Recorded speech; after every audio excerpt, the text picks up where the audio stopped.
السلام علیکم ورحمۃ اللہ وبرکاتہ۔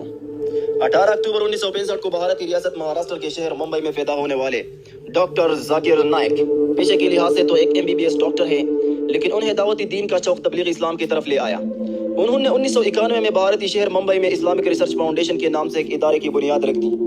اللہ کی شان دیکھیے کہ ڈاکٹر ذاکر نائک کی زبان میں لکنت بھی ہے، اور وہ اکثر اپنی تقریر سے پہلے یہ دعا پڑھتے ہیں: اے میرے رب، میرا سینہ کھول دے اور میرا کام آسان کر دے اور میری زبان کا گرہ کھول دے کہ لوگ میری بات کو سمجھ لیں۔ اللہ تعالیٰ نے ان کی لکنت زدہ زبان میں ایسی تاثیر ڈالی کہ اس نے سارے عالم میں اسلام کی مٹاس پلا دی۔ دنیا کے سارے بڑے اعظموں میں وہ جا چکے ہیں۔ 20 سال کے عرصہ میں انہوں نے مختلف ملکوں کے بڑے عوامی اجتماعات سے خطاب کیا اور بہت زیادہ لوگوں کو بائبل، تورات اور ہندو کی گیتا و مہابھارت سے تقابل کر کے دائرہ اسلام میں داخل کیا۔ ڈاکٹر ذاکر نائک کہتے ہیں کہ دعوتی دین کے مشن کے لیے وہ عظیم اسلامی مبلغ احمد دیدات سے متاثر ہوئے تھے، جن کے ساتھ ان کی پہلی ملاقات 1987 میں ہوئی۔ 2006 میں احمد دیدات نے انہیں دیدات 10 کا لقب دیا۔ ڈاکٹر ذاکر نائک کی زندگی میں بے شمار اتار و چڑھاؤ آئے۔ 1 اپریل 2000 کو امریکہ میں ان کا عیسائیوں کی نامی گرامی عالم ولیم کیمبل کے ساتھ کئی گھنٹے طویل مناظرہ ساری دنیا کی توجہ کا مرکز بنا تھا۔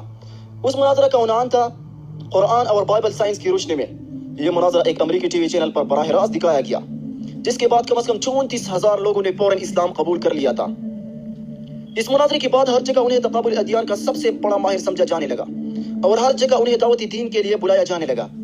یہ بھارت کے رہنے والے انتہا پسند ہندوؤں کو فکر لائق ہوئی کہ ان کے لوگ بھی آہستہ آہستہ اسلام کی طرف جا رہے ہیں۔ 21 جنوری 2006 بھارت میں ہندوؤں کے سب سے بڑے عالم سری روی شنکر کے ساتھ ان کا مناظرہ ہوا۔ مناظرے کا عنوان تھا اسلام اور ہندو مت میں خدا کا تصور۔ تو ڈاکٹر ذاکر نائک نے سری روی شنکر کو تھوڑی ہی دیر میں بے بس کر دیا۔ یہ منظر دیکھ کر بہت سے ہندو مسلمان ہو گئے۔ اگلے سال یعنی 2007 میں انہوں نے ممبئی میں اس سالانہ 10 روزہ امن کانفرنس کا انعقاد شروع کیا، جس میں دنیا بھر سے مبلغین اسلام جو ڈاکٹر ذاکر نائک کے ساتھی تھے آنا شروع ہوئے۔ ڈاکٹر ذاکر نائک اپنے علم و دانش سے لوگوں کو اسلام کی حقانیت بیان کر رہے تھے اور لوگوں کو دائرہ اسلام میں داخل کر رہے تھے۔ یہ سلسلہ 2012 تک جاری رہا، جب اس کانفرنس میں ریکارڈ 10 لاکھ لوگ شریک ہوئے تو بھارتی انتہا پسند ہندو سماج ہل کر رہ گیا۔ ان دنوں بھارت میں نریندر مودی کو وزیر اعظم بنائے جانے کی مہم عروج پر پہنچنے لگی تو انتہا پسند ہندو تنظیمیں متحرک ہو چکی تھی۔ انہوں نے یہ کہہ کر کہ ڈاکٹر ذاکر نائک کو کانفرنس کرنے سے رکوایا کہ ڈاکٹر ذاکر نائک ہندو مت کی توہین کر رہے ہیں۔ اس پر ڈاکٹر ذاکر نائک نے کانفرنس چنئی میں منعقد کرنے کا اعلان کیا تو وہاں بھی ایسی ہی صورتحال پیدا کر دی گئی۔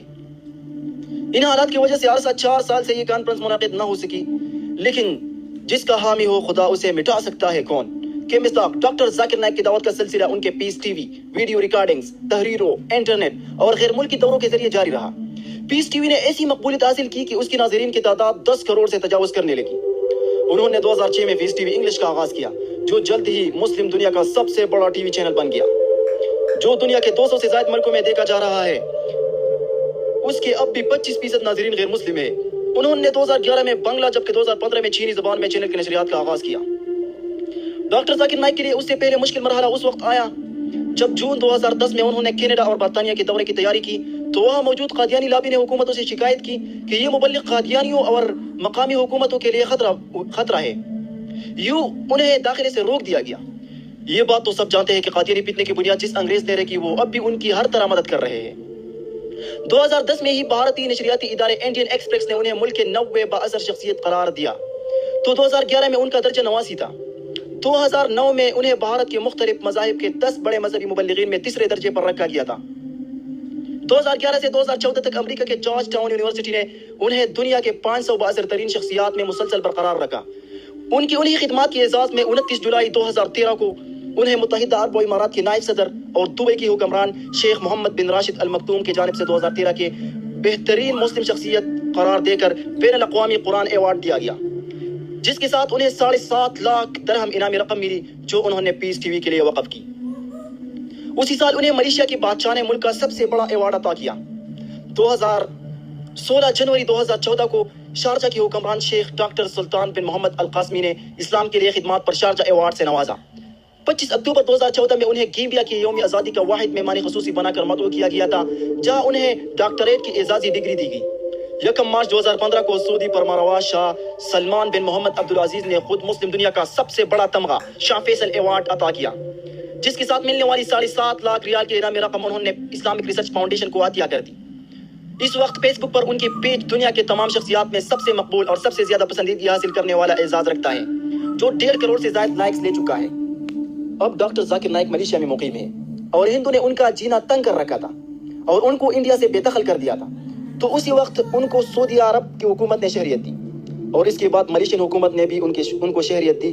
اللہ سبحانہ و تعالیٰ ڈاکٹر ذاکر نائک کی حفاظت فرمائے، آمین۔